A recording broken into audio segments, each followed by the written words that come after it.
اسلام آباد میں RLNG gas connection کے اجرا کی تقریب سے خطاب میں وزیر اعظم نے کہا کہ آج عوام کا ایک دیرینہ مطالبہ پورا ہو گیا۔ حکومت میں شامل تمام سیاسی رہنماؤں کو مبارکباد پیش کرتا ہوں۔ 2013 میں لوڈ شیڈنگ کا دورانیہ 20 گھنٹے سے زائد تھا۔ شبانہ روز محنت کر کے ملک کو ترقی کی راہ پر گامزن کیا۔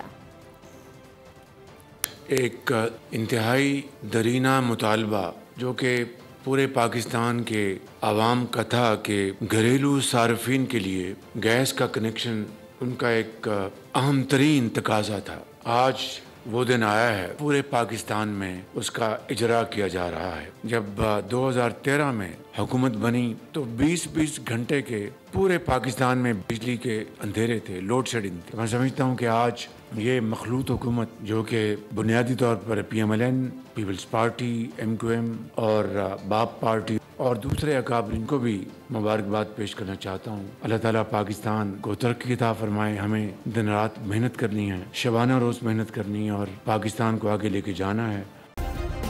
سبسکرائب کریں اور بیل دبائیں تاکہ کوئی خبر رہ نہ جائے۔